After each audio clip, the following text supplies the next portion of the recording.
અહેમદાબાદ મિત્ર ન્યૂઝમાં આપનું સ્વાગત છે।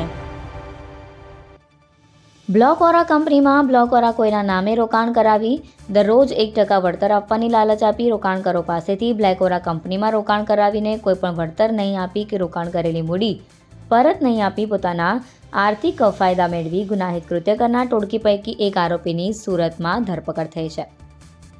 સુરત શહેરના ઉગના પાટેના વિસ્તારમાં રહેતા અકરમ મુલતાનીએ પોલીસ ફરિયાદ નોંધાવી હતી કે બ્લોકઓરા કંપનીના માલિક ફિરોઝ મુલતાની નીતિન જગ્યાતાની જે દુબઈમાં રહે છે અને સુરત ખાતાના એજન્ટ તરીકે કામ કરતો હતો તે ઉપરાંત કાસિફ મુલતાની અને એજાઝ મુલતાની સહિત જાવી મુલતાનીએ 15 મે 2022ના રોજ તેમની પાસેથી બ્લોકઓરા કંપનીના બ્લોકઓરા કોઈના નામથી રોકાણ કરાવ્યું।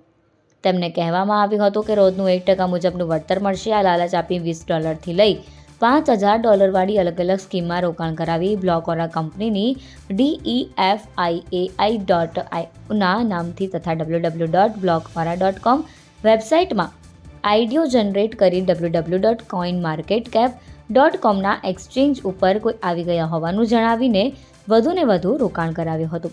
રોકાણ કરાવી 13 જેટલી આઈડીઓ જનરેટ કરાવી હતી।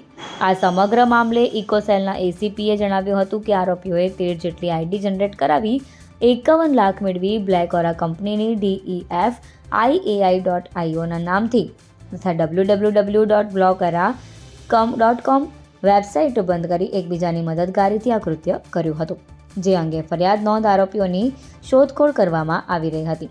આ ટોળકીમાં સામેલ જાવીભાઈ મુલતાનીની ધરપકડ કરવામાં આવી છે, સાથે અન્ય જે આરોપીઓ સામેલ છે તેમની શોધખોળ ચાલુ છે। અહેમદાબાદ મિત્ર ન્યૂઝની યુટ્યુબ ચેનલને સબસ્ક્રાઇબ કરો અને બેલ આઇકોન જરૂરથી દબાવો, જેથી દરેક મહત્ત્વના વિડીયોની નોટિફિકેશન તમને મળતી રહે।